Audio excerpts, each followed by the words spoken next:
بسم الله الرحمن الرحيم. ألف لام ميم. الله لا إله إلا هو الحي القيوم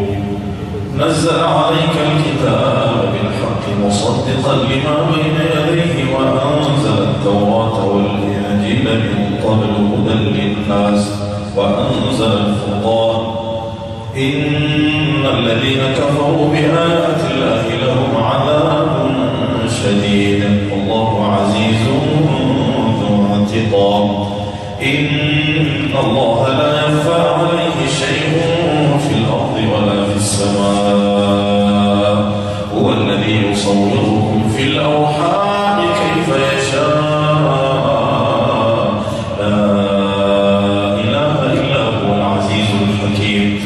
هو الذي أنزل عليك الكتاب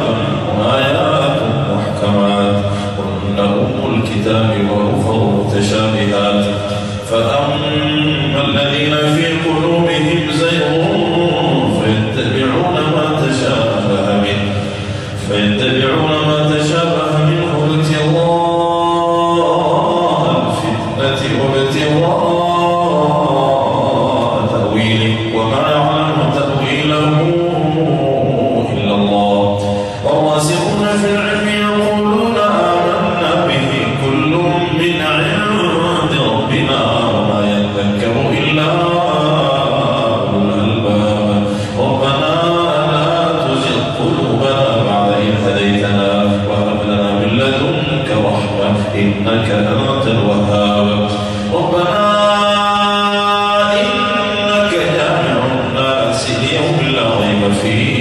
إن الله لا يخلف الميعاد إن الذين كفروا لن تغني عنهم أموالهم ولا أولادهم من الله شيئا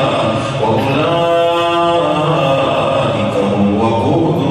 النار كدأب آل فرعون والذين من قبلهم كذبوا بآياتنا فأخذهم الله بذنوبهم والله شديد العقاب قل للذين كفروا ستغلبون وتحشرون إلى جهنم وبئس المهاد قد كان لكم آية في فئتين التقتا فئة تقاتل في سبيل الله وأخرى كافرة يرونهم مثليهم رأي العين والله يؤيد بنصره من يشاء إن في ذلك لعبرة لأولي الأبصار زين للناس حب الشهوات من النساء والبنين والقناطير المقنطرة من الذهب والفضة والخيل المسومة والأنعام والحرث ذلك متاع الحياة الدنيا والله عنده حسن المآب قل أنبئكم بخير من ذلكم للذين اتقوا عند ربهم جنات تجري من تحتها الأنهار خالدين فيها وأزواج مطهرة ورضوان من الله والله بصير بالعباد الذين يقولون ربنا إننا آمنا فاغفر لنا ذنوبنا وقنا عذاب النار والصابرين والصادقين والقانتين والمنفقين والمستغفرين بالأسحار شهد الله أنه لا إله إلا هو والملائكة وأولو العلم قائما بالقسط لا إله إلا هو العزيز الحكيم إن الدين عند الله الإسلام وما اختلف الذين أوتوا الكتاب إلا من بعد ما جاءهم العلم بغيا بينهم ومن يكفر بآيات الله فإن الله سريع الحساب فإن حاجوك فقل أسلمت وجهي لله ومن اتبعني وقل للذين أوتوا الكتاب والأميين الذين أسلموا فقد اهتدوا وإن تولوا فإنما عليك البلاغ والله بصير بالعباد. إن الذين يكفرون بآيات الله ويقتلون النبيين بغير حق ويقتلون الذين يأمرون بالقسط من الناس فبشرهم بعذاب أليم. أولئك الذين حبطت أعمالهم في الدنيا والآخرة وما لهم من ناصرين. ألم تر إلى الذين أوتوا نصيبا من الكتاب يدعون إلى كتاب الله ليحكم بينهم ثم يتولى فريق منهم وهم معرضون. ذلك بأنهم قالوا لن تمسنا النار إلا أياما معدودات وغرهم في دينهم ما كانوا يفترون. فكيف إذا جمعناهم ليوم لا ريب فيه ووفيت كل نفس ما كسبت وهم لا يظلمون. قل اللهم مالك الملك تؤتي الملك من تشاء وتنزع الملك ممن تشاء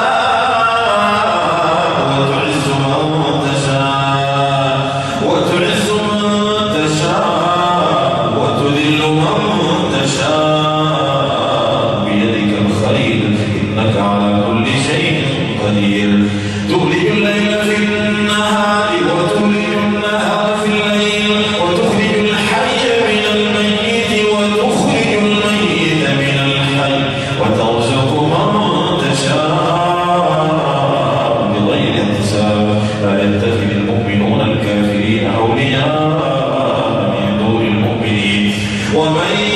يفعل ذلك فليس من الله في شيء إلا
الله يرزق من يشاء بغير حساب. هنالك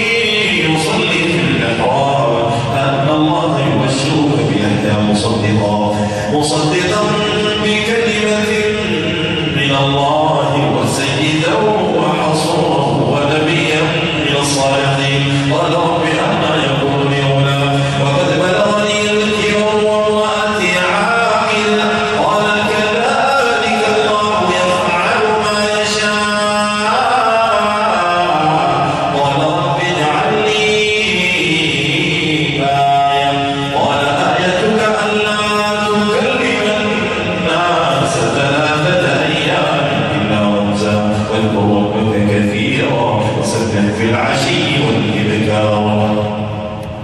وإذ قالت الملائكة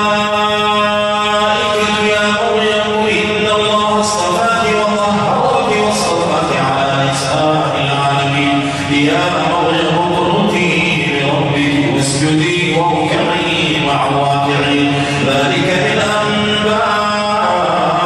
الغيب نوحيه إليك وما كنت لديهم إذ يلقون أقلامهم أيهم يكفل مريم وما كنت لديهم إذ يختصمون. إذ قالت الملائكة يا مريم إن الله يبشرك بكلمة منه اسمه المسيح عيسى بن مريم وجيها في الدنيا والآخرة ومن المقربين ويكلم الناس في الأرض وكهلا ومن الصالحين. قالت رب أنى يكون لي ولد ولم يمسسني بشر قال كذلك الله يخلق ما يشاء إذا قضى أمرا فإنما يقول له كن فيكون. ويعلمه الكتاب والحكمة والتوراة والإنجيل ورسولا إلى بني إسرائيل أني قد جئتكم بآية من ربكم أني أخلق لكم من الطين كهيئة الطير فأنفخ فيه فيكون طيرا بإذن الله وأبرئ الأكمه والأبرص وأحيي الموتى بإذن الله وأنبئكم بما تأكلون وما تدخرون في بيوتكم إن في ذلك لآية لكم إن كنتم مؤمنين ومصدقا لما بين يدي من التوراة ولأحل لكم بعض الذي حرم عليكم وجئتكم بآية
أفلا تعقلون أنتم هؤلاء حاججتم فيما لكم به علم فلم تحاجون فيما ليس لكم به علم والله يعلم وأنتم لا تعلمون ما كان إبراهيم يهوديا ولا نصرانيا ولكن كان حنيفا مسلما وما كان من المشركين إن أولى الناس بإبراهيم الذين اتبعوه وهذا النبي والذين آمنوا والله ولي المؤمنين ود طائفة من أهل الكتاب لو يضلونكم وما يضلون إلا أنفسهم وما يشعرون يا أهل الكتاب لم تكفرون بآيات الله وأنتم تشهدون يا أهل الكتاب لم تلبسون الحق بالباطل وتكتمون الحق وأنتم تعلمون وقال طائفة من أهل الكتاب آمنوا بالذي أنزل على الذين آمنوا وجه النهار واكفروا آخره لعلهم يرجعون ولا تؤمنوا إلا لمن تبع دينكم قل إن الهدى هدى الله أن يؤتى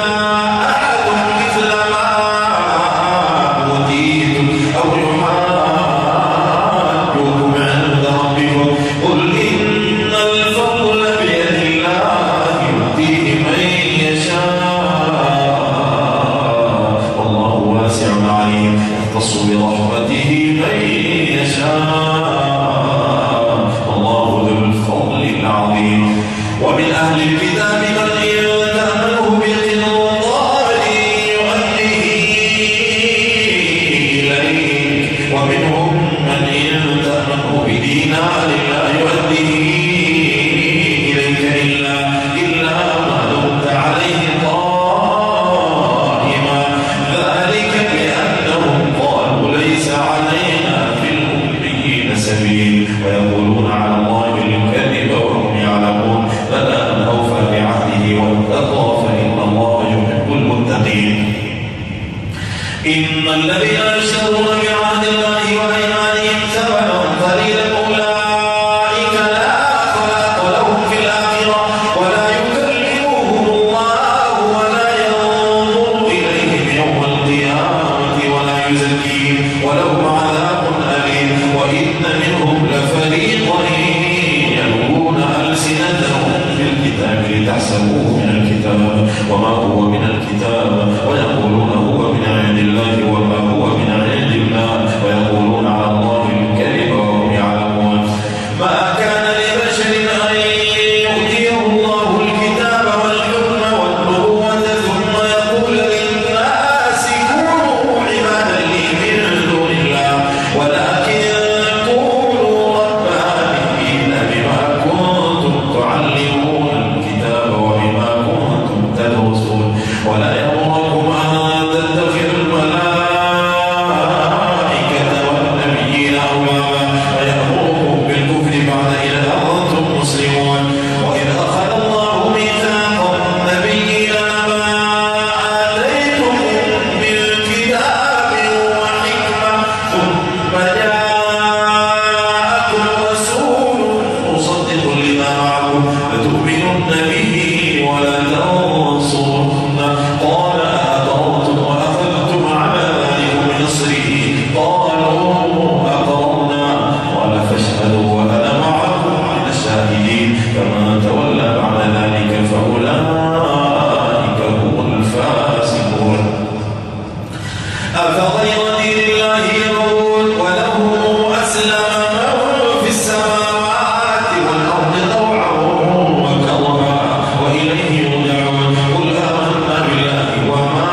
إن الذين كفروا بعد إيمانهم ثم ازدادوا كفرا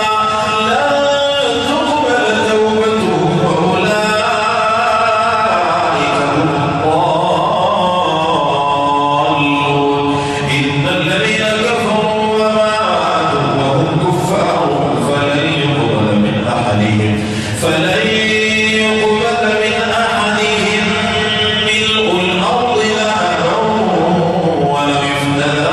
به أولئك لهم عذاب أليم وما لهم من ناصرين. لن تنالوا البر حتى تنفقوا مما تحبون وما تنفقوا من شيء فإن الله به عليم. كل الطعام كان حلا لبني إسرائيل إلا ما حرم إسرائيل على نفسه من قبل أن تنزل التوراة. قل فأتوا بالتوراة فاتلوها إن كنتم صادقين. فمن افترى على الله الكذب من بعد ذلك فأولئك هم الظالمون. قل صدق الله فاتبعوا ملة إبراهيم حنيفا وما كان من المشركين. إن أول بيت وضع للناس للذي ببكة مباركا وهدى للعالمين فيه آيات بينات مقام إبراهيم ومن دخله كان آمنا ولله على الناس حج البيت من استطاع إليه سبيلا ومن كفر فإن الله غني عن العالمين. قل يا أهل الكتاب لم تكفرون بآيات الله والله شهيد على ما تعملون. قل يا أهل الكتاب لم تصدون عن سبيل الله من آمن تبغونها عوجا وأنتم شهداء وما الله بغافل عما تعملون. يا أيها الذين آمنوا إن تطيعوا فريقا من الذين أوتوا الكتاب يردوكم بعد إيمانكم كافرين. وكيف تكفرون وأنتم تتلى عليكم آيات الله وفيكم رسوله ومن يعتصم بالله فقد هدي إلى صراط مستقيم. يا أيها الذين آمنوا اتقوا الله حق تقاته ولا تموتن إلا وأنتم مسلمون. واعتصموا بحبل الله جميعا ولا تفرقوا واذكروا نعمة الله عليكم إذ كنتم أعداء فألف بين قلوبكم فأصبحتم بنعمته إخوانا وكنتم على شفا حفرة من النار فأنقذكم منها. كذلك يبين الله لكم آياته لعلكم تهتدون. ولتكن منكم أمة يدعون إلى الخير ويأمرون بالمعروف وينهون عن المنكر وأولئك هم المفلحون. ولا تكونوا كالذين تفرقوا واختلفوا من بعد ما جاءهم البينات وأولئك لهم عذاب عظيم. يوم تبيض وجوه يوم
قد بدت البغضاء من أفواههم وما تخفي صدورهم أكبر قد بينا لكم الآيات إن كنتم تعقلون ها أنتم أولئك تحبونهم ولا يحبونكم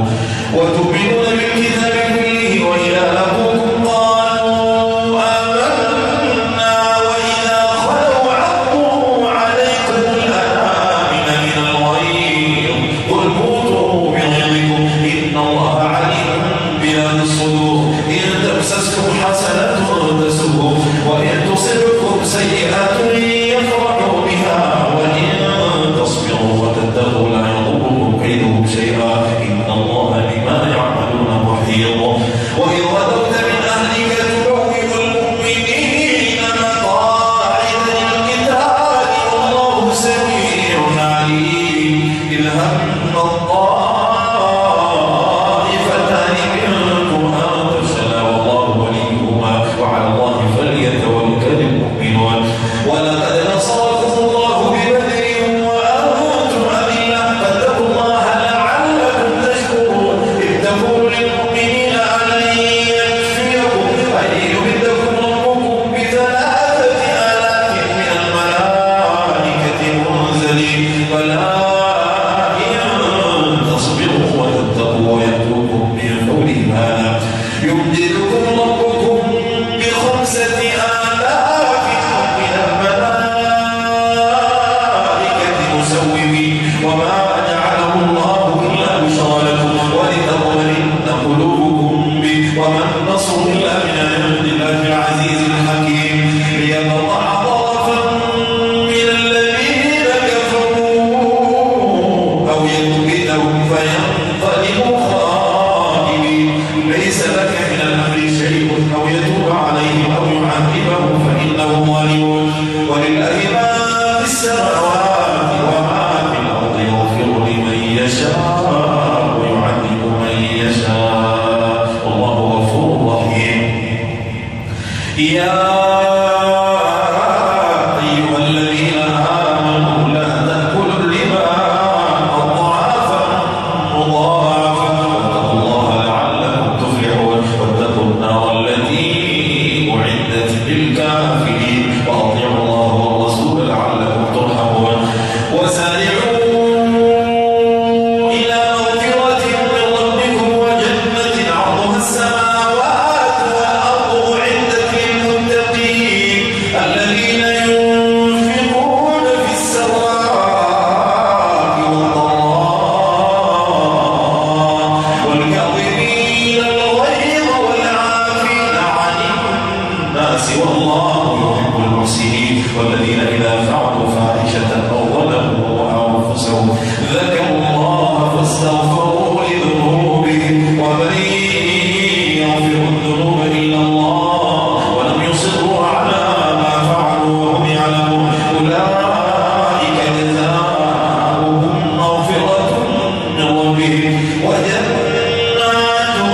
تجري من تحتها الأنهار خالدين فيها ونعم أجر العاملين قد خلت من قبلكم السنن فسيروا في الأرض فانظروا كيف كان عاقبة المكذبين هذا بيان للناس وهدى وموعظة للمتقين ولا تهنوا ولا تحزنوا وأنتم الأعلون إن كنتم مؤمنين إن يمسسكم قرح فقد مس القوم قرح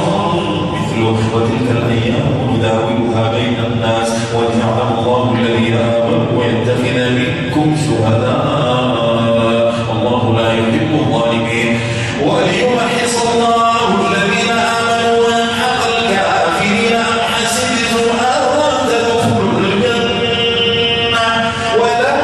ولما يعلم الله الذين جاهدوا منكم ويعلم الصابرين ولقد كنتم تمنون الموت من قبل أن تلقوه فقد رأيتموه وأنتم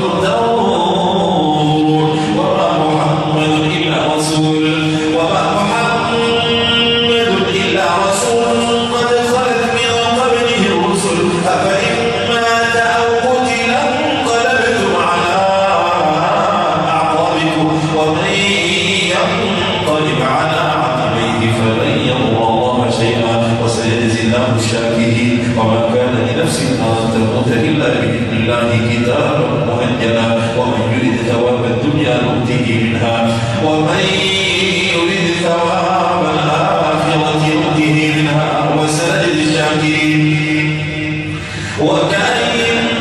من نبي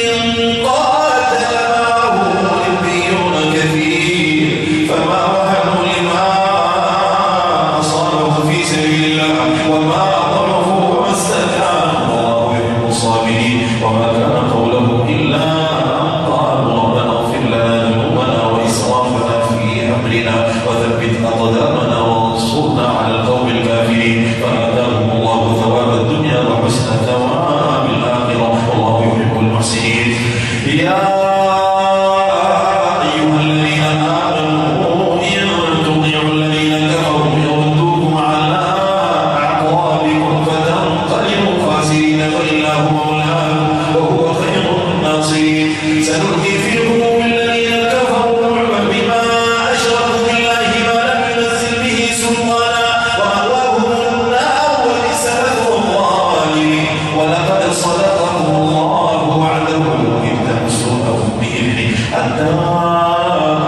إذا فشلتم وتنازعتم في الأمر وعصيتم من بعد ما أراكم ما تحبون منكم من يريد الدنيا ومنكم من يريد الآخرة ثم صرفكم عنهم ليبتليكم ولقد عفا عنكم والله ذو فضل على المؤمنين إذ تصعدون ولا تلوون على أحد والرسول يدعوكم في أخراكم فأثابكم بضرب لكي لا تحزنوا على ما فاتكم ولا ما أصابكم والله خبير بما تعملون ثم أنزل عليكم من بعد الضرب أمنة نعاسا يغشى طائفة منكم وطائفة قد أهمتهم أنفسهم يظنون بالله غير الحق ظن الجاهلين يقولون هل لنا من الأمر من شيء قل إن الأمر كله لله يخفون في أنفسهم ما لا يبدون يقولون لو كان لنا من الأمر شيء ما قتلنا هنا قل لو كنتم في بيوتكم لبرز الذين كتب عليهم القتل إلى مضاجعهم وليبتلي الله ما في صدوركم وليمحص ما في قلوبكم والله عليم بذات الصدور إن الذين تولوا منكم يوم التقى الجمعان إنما استزلهم الشيطان ببعض ما كسبوا ولقد عفا الله عنهم إن الله غفور حليم يا أيها الذين آمنوا لا تكونوا كالذين كفروا وقالوا لإخوانهم إذا ضربوا في الأرض أو كانوا غزا لو كانوا عندنا ما ماتوا وما قتلوا ليجعل الله ذلك حسرة في قلوبهم والله يحيي ويميت والله بما تعملون بصير ولئن قتلتم في سبيل الله أو متم لمغفرة من الله ورحمة خير مما يجمعون ولئن كنتم أو قتلتم لإلى الله تحشرون فبما رحمة من الله لنت له ولو كنت فظا غليظ القلب لانفضوا من حولك فاعف عنهم واستغفر لهم وشاورهم في الأمر فإذا عزمت فتوكل على الله إن الله يحب المتوكلين إن ينصركم الله فلا غالب لكم وإن يخذلكم فمن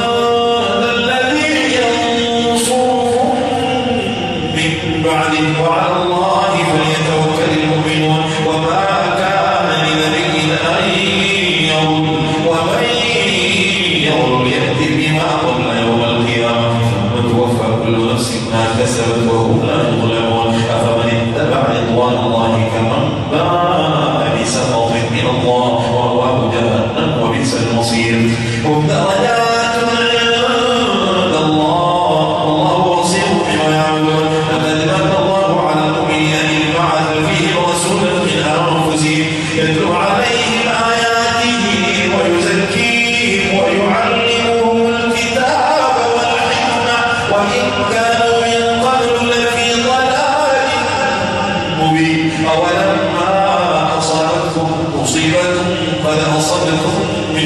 فيها قلتم أن هذا قل هو من عند أنفسكم إن الله على كل شيء قدير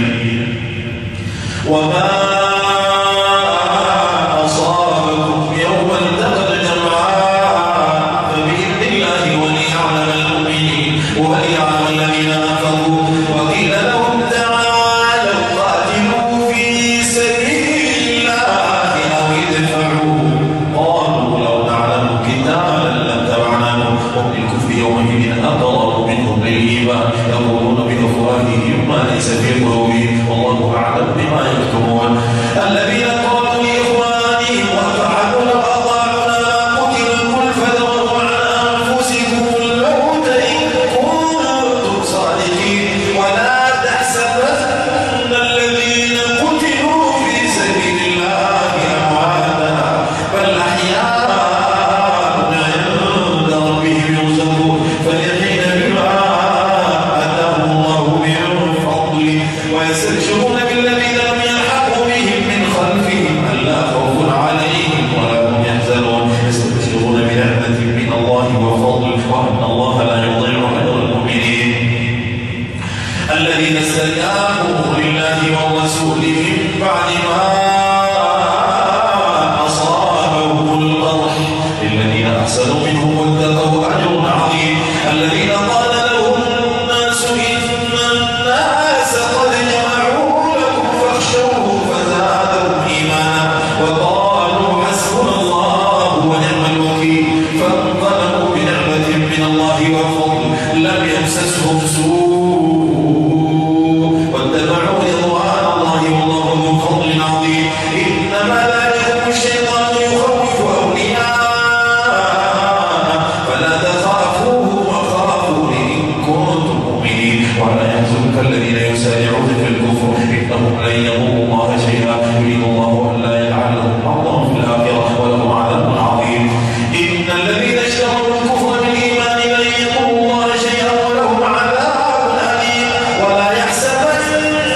الذين كفروا أنما نملي لهم خير لأنفسهم إنما نملي لهم ليزدادوا إثما ولهم عذاب مهين ما كان الله ليذر المؤمنين على ما أنتم عليه حتى يميز الخبيث من الطيب وما كان الله ليطلعكم على الغيب ولكن الله يجتبي من رسله من يشاء فآمنوا بالله ورسله وإن تؤمنوا وتتقوا فلكم أجر عظيم ولا يحسبن الذين يبخلون بما آتاهم الله من فضله هو خيرا لهم بل هو شر لهم سيطوقون ما بخلوا به يوم القيامة ولله ميراث السماوات والأرض والله بما تعملون خبير لقد سمع الله قول الذين قالوا إن الله فقير ونحن أغنياء سنكتب ما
وقاتلوا وقتلوا لأكفرن عنهم سيئاتهم ولأدخلنهم جنات تجري من تحتها الأنهار ثوابا من عند الله والله عنده حسن الثواب.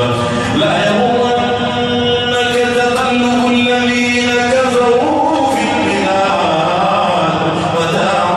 قليل ثم مأواهم جهنم وبئس المهاد. لكن الذين اتقوا